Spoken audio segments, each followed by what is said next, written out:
Selamat datang kembali di channel ini. Malam ini kami akan membawa kalian masuk ke sebuah kisah menyeramkan yang terjadi di sebuah desa terpencil di Jawa Barat.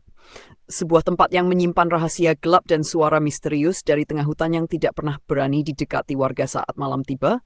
Konon setiap pukul 3 pagi terdengar ketukan dari arah hutan, dan siapapun yang mencoba mencari sumber suara itu tidak pernah kembali ke keadaan normal. Siapkan diri kalian, matikan lampu.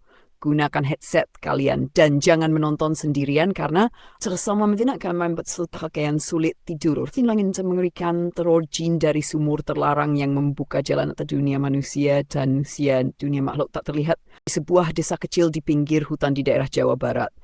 Tinggal seorang pemuda bernama Raka yang dikenal pendiam dan suka menyendiri. Setiap malamnya sering duduk di teras rumah sambil memandang hutan gelap yang selalu mengeluarkan suara aneh saat tengah malam tiba. Warga desa percaya bahwa hutan itu dihuni oleh makhluk yang tidak terlihat. Banyak orang yang masuk ke sana tidak pernah kembali dan sebagian yang berhasil pulang berubah menjadi seperti orang gila. Mereka sering berbicara sendiri tertawa tanpa sebab dan menangis saat azan berkumandang.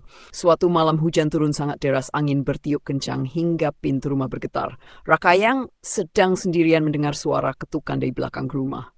Padahal tidak mungkin ada orang datang karena jalan desa sudah banjir dan lap gulita. Tok, tok, tok. Suara itu terus terdengar pelan namun semakin lama semakin keras. Raka mengambil senter lalu berjalan menuju dapur. Nafasnya mulai tidak tenang. Saat membuka pintu belakang ia tidak melihat siapapun.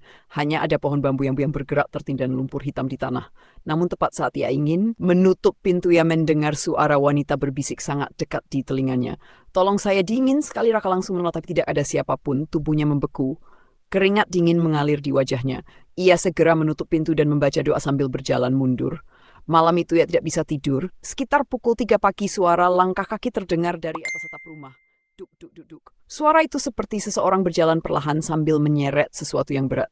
Raka memberanikan diri melihat keluar jendela dan apa yang ia lihat membuat darahnya Rasa berhenti di atas atap rumah. Ada sosok hitam sangat tinggi, rambutnya panjang hingga menutupi wajah. Tangannya kurus dan panjang hampir menyentuh tanah. Makhluk itu berdiri diam sambil memiringkan kepala ke arah jendela kamar. Lalu perlahan makhluk itu tersenyum. Raka menjerit dan jatuh ke lantai. Lampu rumah tiba-tiba mati, semua menjadi gelap.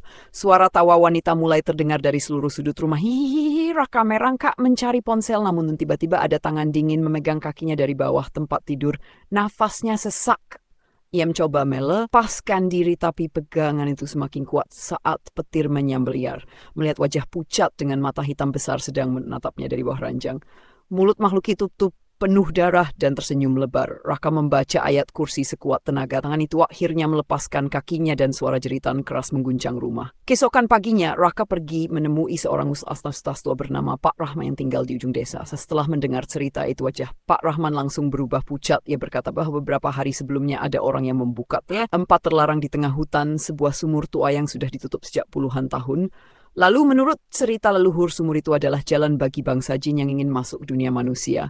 Pak Rahman memperingatkan Raka agar tidak keluar rumah setelah maghrib dan jangan pernah menjawab suara aneh di malam hari apapun yang terjadi. Namun malam berikutnya keadaan menjadi lebih buruk. Saat sedang membaca Al-Quran, Raka mendengar suara ibunya memanggil dari luar rumah. Raka buka pintunya, ibu di luar. Padahal ibunya sudah meninggal 2 tahun lalu. Suara itu terus memanggil dengan nada menangis. Raka, anak ibu, tolong buka pintunya. Air mata Raka hampir jatuh. Suara itu sangat mirip dengan suara ibunya, tapi ia teringat pesan Pak Rahman bahwa jin bisa meniru suara orang yang dicintai. Tiba-tiba suara itu berubah menjadi marah. Buka pintunya sekarang. Pintu rumah mulai digedor sangat keras hingga kayunya retak. Lampu kembali mati dan bau busuk memenuhi ruangan. Raka ketakutan lalu membaca ayat kursi dengan suara keras. Mendadak semua menjadi sunyi. Tidak ada suara lagi. Namun saat ia melihat ke jendela, perlahan ada wajah hitam dengan mata merah menyala sedang menempel di kaca sambil tersenyum. Malam itu Raka tidak sadar hingga pagi datang warga desa menemukan pingsan di depan rumah dengan tubuh penuh luka cakaran. Anehnya di tanah depan rumah terdapat jeki hangus menuju arah hutan. Beberapa hari kemudian, Pak Rahman bersama warga mencoba menutup kembali sumur tua di hutan. Mereka membaca doa dan menaburkan garam di sekitar tempat itu. Saat batu besar didorong untuk menutup sumur, tiba-tiba dengar suara jeritan sangat keras dari dalam tanah. Suara itu tuh bukan seperti manusia. Tanah bergetar, pohon-pohon bergerak tanpa angin dan langit mendadak gelap.